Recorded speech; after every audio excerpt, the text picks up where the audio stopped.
Hi, you are welcome to lesson 2 of our training on procurement management for works.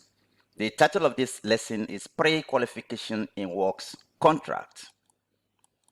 This is the course outline for this training. We'll introduce you to the course. Then we'll look at methods for assessment of bidders' qualifications in public procurement. What are the importance of pre-qualification? Why? What are the areas of application of pre-qualification? What are pre-qualification procedures? What are the characteristics of a good pre-qualification criteria? What are the pre-qualification criteria that you need to apply? We'll look at the advantages and disadvantages of pre-qualification. We'll learn about the standard pre-qualification documents that you can use in procurement for works. We'll look at bidders' qualification forms. What are the steps in pre-qualification process? All these questions, we'll answer them in course of this training. Learning objectives. At the end of this lesson, you will be able to understand how to conduct pre-qualification to safeguard the successful execution of works contracts. You will be able to present the permissible types of assessment criteria of bidders' qualifications in the procurement of works. You will be able to differentiate the 4 types of qualification assessment methods and apply the pre-qualification criteria for a proposed works contract. You will be able to present the advantages and disadvantages of conducting pre-qualification. You will be able to show the typical content of a standard pre-qualification document. Let's go. What is pre-qualification? Pre-qualification is the process of evaluating and selecting potential suppliers or contractors before they are actually invited to submit a full bid. Tendering can be very expensive, so clients use a formal pre-qualification or pre-selection process for selecting from a pool of bidders, that is contractors, suppliers, vendors, consultants, etc., to save time and project costs by quickly removing inexperienced or incapable tenderers and bidders, allowing only those capable and having the competence to provide a proposal. It ensures that only those who meet specific minimum requirements and standards are considered for the project, reducing the risks and improving efficiency in the overall procurement process. Pre-qualification works. Let's do an introduction. There are many methods of assessment of bidders' qualifications prior to contract awards. These include pre-qualification, pre-selection, post-qualification, and use of classification systems. Pre-qualification is done to select the contractors who are qualified to contest in the competition to win the contract. It has the advantage of reducing the number of people that will contest and selecting the best, but it requires the assessment of all the documents presented by all the bidders. What are the methods of assessment of bidders' qualifications in public procurement?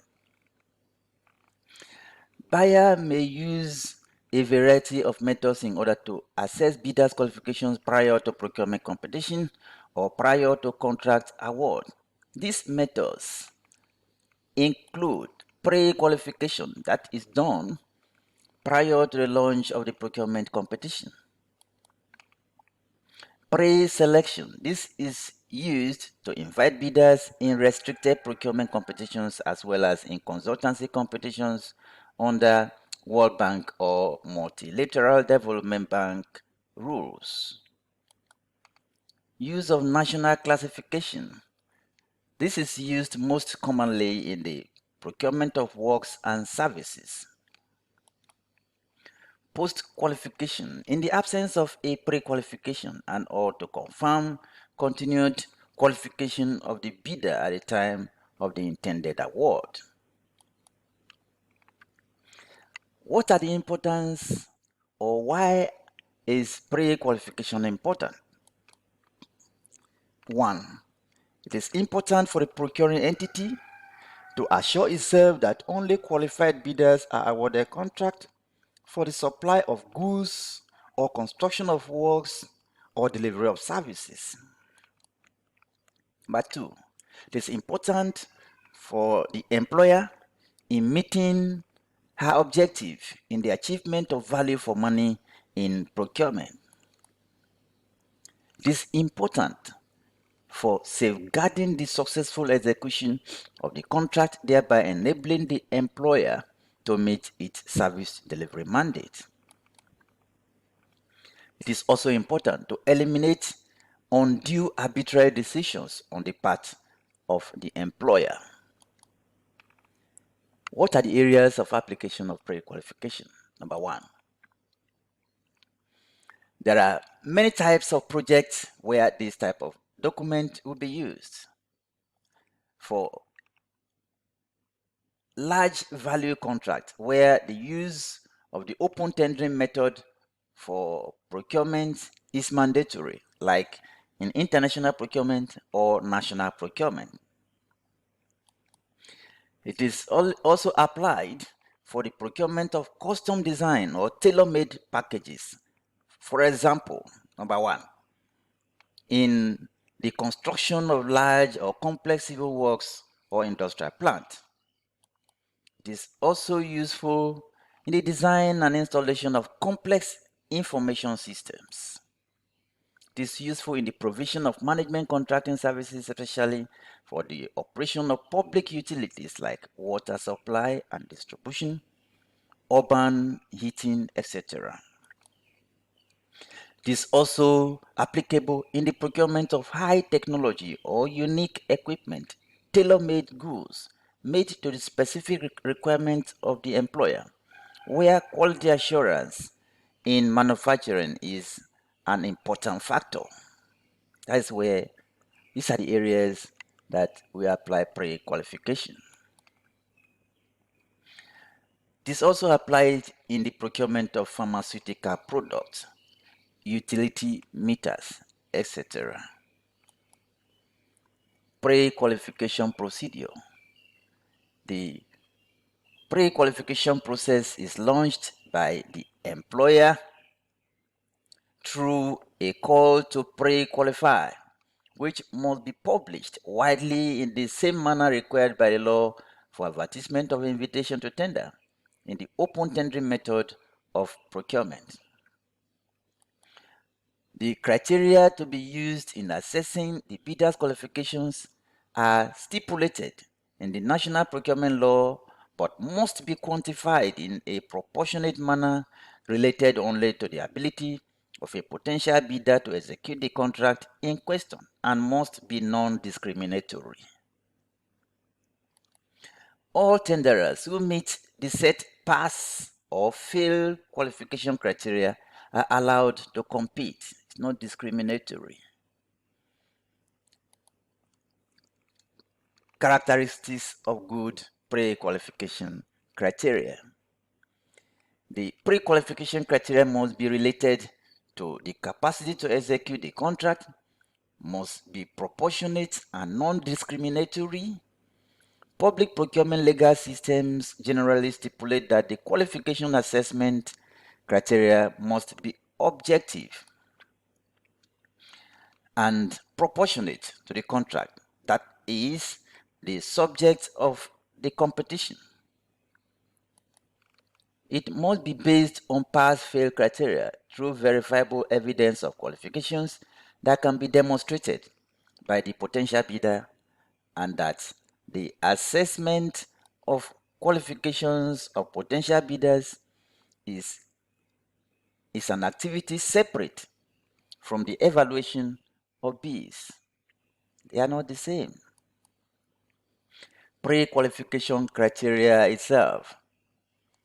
These include technical, financial, production capacity, and past performance, track record of bidder in relation to the contract in question.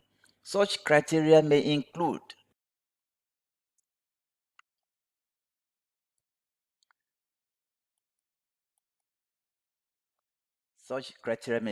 general experience, Experience in executing all types of works contracts.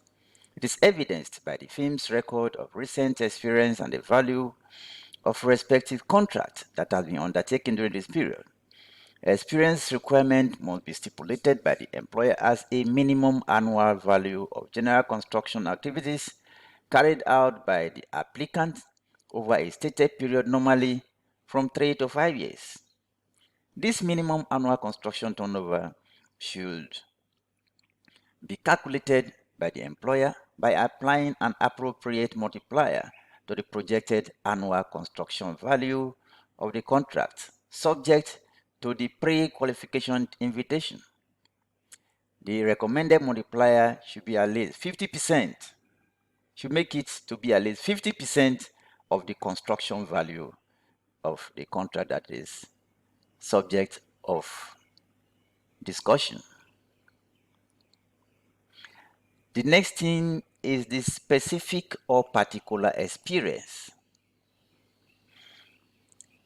Applicants must demonstrate that they have successfully carried out works of a nature, size, value, and complexity similar to that of the contract in question in recent years, typically within the last 3 to 5 years.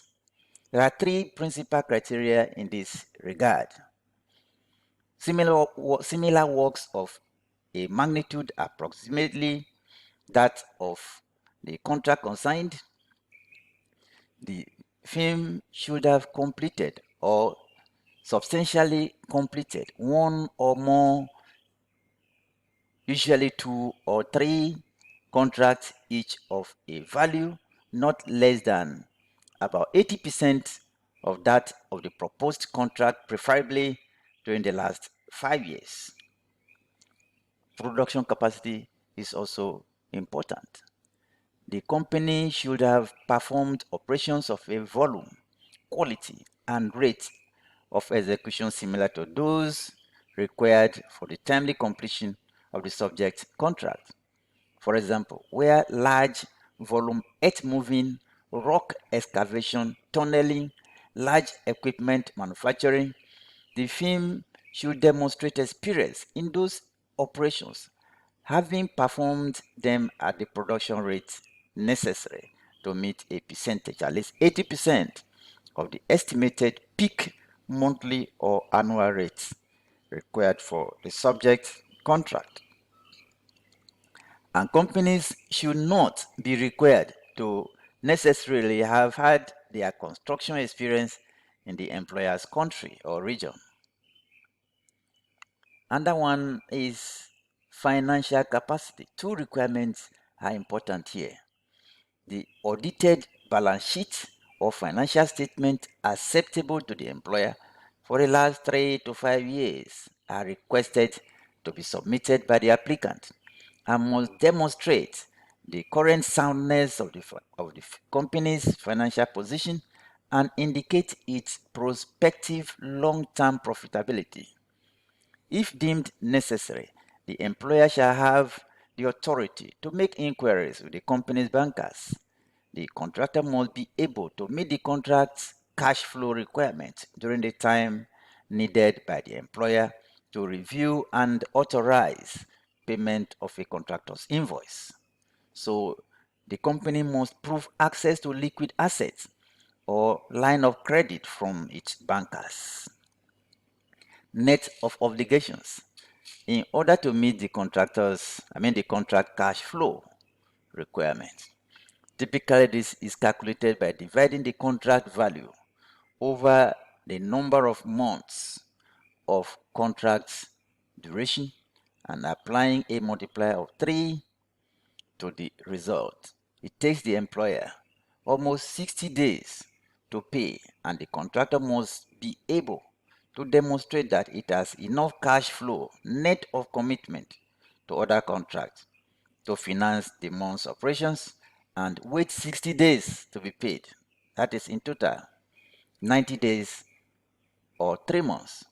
So the company must prove access to liquid assets or line of credit from its bankers, net of all other obligations, in order to meet this requirement.